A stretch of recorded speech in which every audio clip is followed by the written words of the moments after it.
artist Nari Ward has spent decades turning everyday objects into commentary on the concept of home, life, gentrification, and the hot-button topic of American immigration.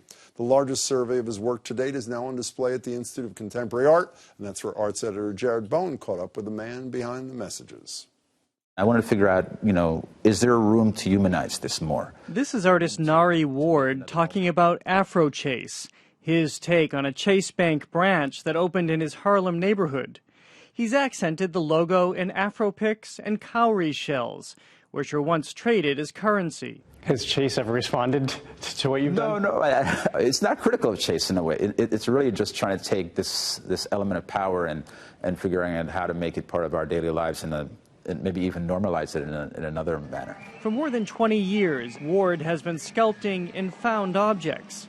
A liquor store sign reworked as a memorial, barbed wire that accents a plea to police, and a New York City payphone turned beatbox. Then there's the entire store he created, complete with a found fire escape. In the case of his We the People, what looks from afar like richly detailed script, up close is hundreds and hundreds of shoelaces.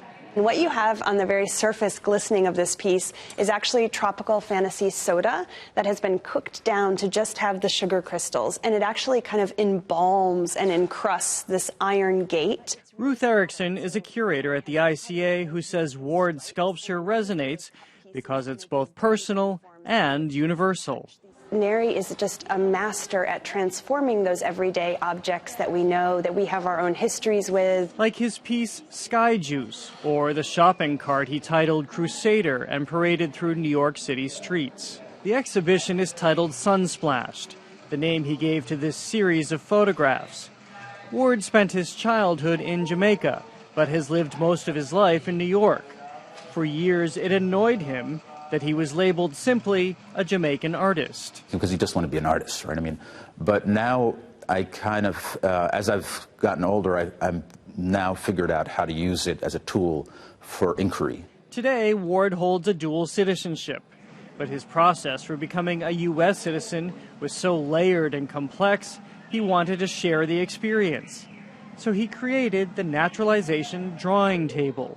Wherever it's installed, museums hold hours in which patrons can experience the heavily bureaucratic procedures. And in your process, everybody's approved? No, not everybody. You have to have the proper identification.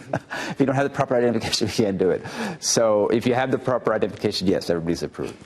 That is the essence of Nari Ward, work that stirs as much as it provokes, that ensures the found is never lost. Jared Bowen, WGBH News. Nari Ward's Sunsplash is on display at the Institute of Contemporary Art through September 4th. For more information, visit icaboston.org.